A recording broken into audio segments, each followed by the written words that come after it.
Hi, this is Paula Aiello, and I'm here with Sue Campbell, Brian Giesemann, and Maureen Cuttrell, and we're here to tell you a little bit about a new program called Caring4You, which is designed to provide support for you when you need it. Caring4You is designed prior to COVID to support staff after an adverse event or when stress levels rise above the norm. In the face of COVID, the need for emotional support for staff may be greater now than ever. A healthcare environment can be a stressful place to work. In recent years, the demands are greater, patients are sicker, acuity is higher, patients and staff are vulnerable, and adverse events occur. For example, human beings are fallible and make mistakes, technology and processes fail, random accidents occur, and sometimes events happen with no apparent reason. Those who work in healthcare are expected to experience a certain amount of stress and for the most part handle it well. But occasionally an unexpected event or series of events occurs resulting in the staff feeling traumatized.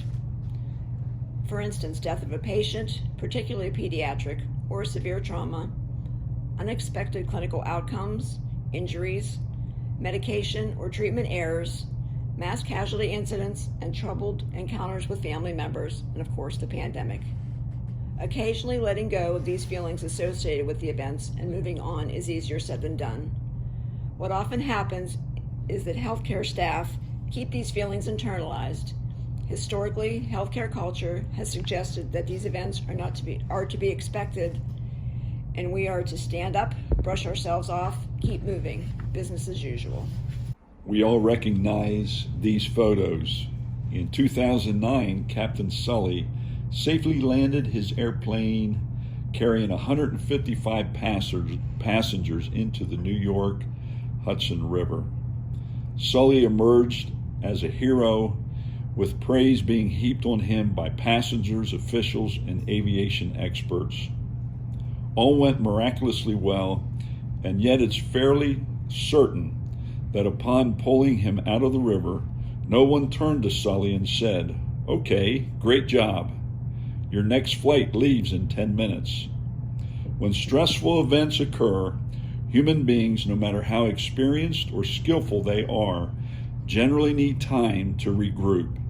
Healthcare providers rarely get the luxury of that time.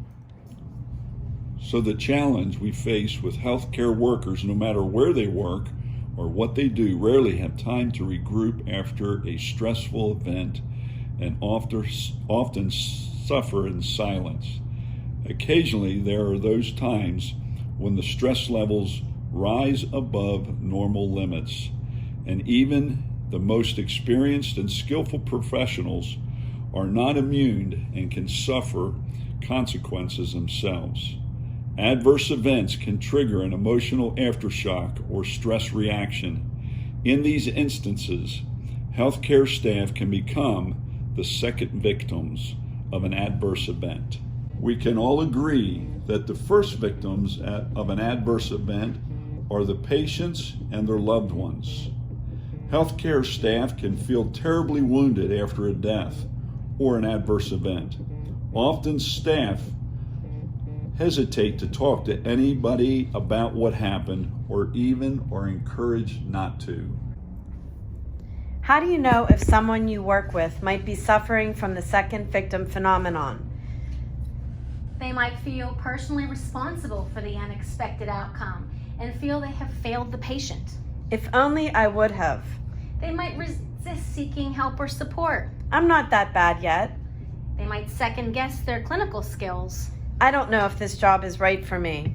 Or they might worry about how others view them. Things will never be the same. I'll never be the same. The negative impacts resulting from the second victim phenomenon go beyond the individual who is struggling. Traumatized clinicians tend to isolate. They might be exhausted, burned out. This definitely has a negative impact on teamwork, can cause low morale, absenteeism. Staff who are suffering are at risk for impaired job performance and increased risk for errors. And the list goes on. The serious negative impacts create cyclical stress on a health system as a whole. Does any of this sound familiar? Do you think, looking back, that you may have been the second victim of a stressful event at some time in your career? Or can you think of someone that you know who has? So what do we know about this problem? We know that in fast-paced, high acuity areas such as healthcare, we generally don't have time to ask for help. We know it's difficult for us to ask for help. We know that many feel asking for help may be perceived as weak, and therefore we don't seek help, and we often suffer in silence. So Dr. Susan Scott, out of the University of Missouri Health System, deployed an evidence-based emotional support program to assist second victims in healthcare to get the help that they need. Dr. Scott found that coaching peers to A, recognize if workers are struggling, and B, to provide them with general training to facilitate the support process, enable these trained peer supporters to offer emotional first aid to struggling second victims right on the spot, directly in departments and units as the needs arise. Dr. Scott's 4U program has achieved national acclaim for successfully supporting healthcare staff who may be struggling second victims. We conducted a baseline survey here at Excella Health and asked the following questions. Within the past year, but prior to COVID, did a patient safety event cause you to experience anxiety, depression, or wondering if you were able to continue your job? Of the 846 participants, 123 answered yes. Of those, 35% felt they did not receive adequate support. So what are we at Excella Health going to do to help our staff who may be struggling second victims? We know that research supports the organizational peer-to-peer support programs and can be very effective in helping staff to recover emotionally following an adverse event. Caring4You is designed to provide emotional support for staff across Excella Health System using Dr. Scott's highly acclaimed Missouri peer support model. 4 goals of Caring4You. We want to be able to provide emotional first aid to our staff who are experiencing normal reactions to stressful events. We want to provide a safe zone for individuals and team members to receive support. We want to be able to facilitate resources within the hospital to promote effective support. We want to bridge connections to external resources for our staff.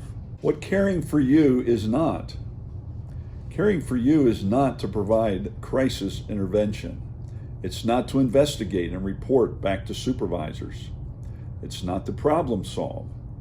It's not to fix employment problems or to offer advice or counseling services. We're only there to give support to our staff. The program is made up of a 3-step response system. The first step is a supportive response right at the department or unit level. And then the second step involves making a referral to the Caring4You team to enlist the help of a trained peer supporter to come and spend some time with the individual or team who is struggling. And then the third step involves connecting the person who is struggling with outside resources or professional or longer-term help, such as our EAP program or professional counselors. Each person that is referred to the program will not necessarily go through all 3 steps. These are just the steps that are available in escalating need. Okay, let's take a look at step 1.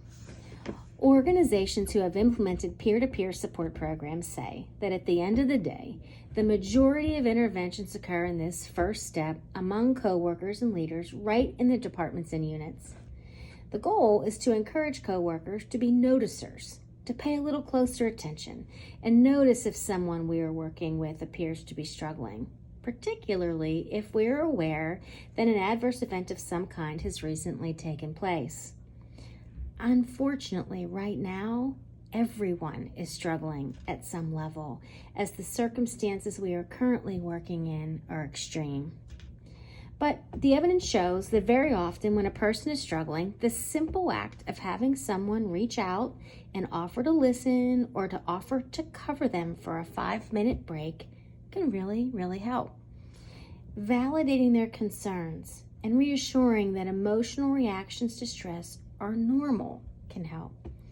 Letting staff know that it's okay to not be okay encouraging them to accept help, reinforcing the strength of the team, and reaffirming that you believe in them can go a really long way. Now, I know that leaders across our system are excellent and are already doing the things recommended here to create supportive environment and foster strong teams. You're constantly checking on your staff. And sometimes that direct intervention is enough, but sometimes step one is a Band-Aid, if you will. If an individual or a whole team could benefit from a couple visits from one of our trained peer supporters, or even more professional supporter counseling, this program is designed to help connect them with those resources. Now, lastly, I'd like to encourage you as leaders to consider accepting support as well. These days are hard for staff, but they are just as challenging for leadership, if not more so. We're here to help. Step 2 involves engaging our team of trained peer supporters, or our Caring4You team. The team can be called out to meet with individuals or teams to help debrief after an adverse event or when stress levels are high. The main objective will be to listen in a compassionate, empathetic, and non-judgmental way. This is not counseling or crisis intervention. It's truly emotional first aid, which the evidence suggests can be very helpful in a number of ways. Step 3 is the interventional strategy. The key actions of this step includes a referral network of external experts. Trained peer supporters may recommend additional professional support and encourage the individual to call care support. At that point, care support may recommend a voluntary referral to external experts, including the Employee Assistance Program, a clinical psychologist, spiritual care, or social work. The Employee Assistance Program, or EAP, is a link found on the Excella Health Intranet homepage under Employee Resources. There is a phone number and an email address. All Excella Health employees and their families have access to a variety of personal and professional resources, including childcare, grief and loss, personal growth, and addiction and recovery, to name a few. The Care Support Center is a 24/7 operation, so when referrals come in either by phone or email, they can be assigned to a peer supporter with referral information. Care Support will need just basic information to assign the peer supporter. The referrals can be downloaded from the intranet and mailed to Care Support, emailed to Care Support, or simply by calling the Caring4You number. Once the referral is received, Care Support will contact the peer supporter. The peer supporter will reach out to set up a time and meeting location. It's important to understand peer supporters are not there to investigate, analyze the situation, or fix the problem. They are strictly for listening and supporting the individual or group with a difficult time. If at any time during the encounter the supporter feels the individual requires more in-depth services, they will be able to offer those services as well. Who are these Caring4You trained peer supporters? They are staff from across the Excella Health system from a variety of locations and roles. Peer supporters are individuals who have an interest in helping second victims and are willing to volunteer time to offer emotional first aid as the needs arise. Peer supporters are not on call. Peer supporters are willing to attend basic education. And peer supporters are committed to meet one-on-one or in a group setting to help our staff work through the normal feelings and reactions following a stressful event. What do Caring4You trained peer supporters do? These supporters reach out and schedule a meeting to meet in a quiet, undisturbed location. They listen, they empathize, they avoid fixing, they maintain confidentiality. Peer supporters provide emotional first aid to staff who may be the second victims of a stressful event. Peer supporters reinforce that feelings that they are experiencing are normal responses to stress, and peer supporters help guide the staff through the stress reaction in a non-judgmental, compassionate, and confidential way. And finally, these peer supporters connect our staff with both internal Excella Health resources and external resources that can help. How can I become a peer supporter? All Excella Health staff are eligible to apply to become a Caring4You team-trained peer supporter. Applicants will be interviewed and direct supervisors must provide an endorsement. Applications will be reviewed by the Caring4You Steering Committee. These applications can be found on the Health intranet under Caring4You. Applications can be emailed to caring4you@excellahealth.org. So in conclusion, leaders will be instrumental in noticing staff, encouraging staff, and recruiting staff. Sometimes we need someone to simply be there, not to fix anything or to do anything in particular, but just to let us know that we are supported and cared about.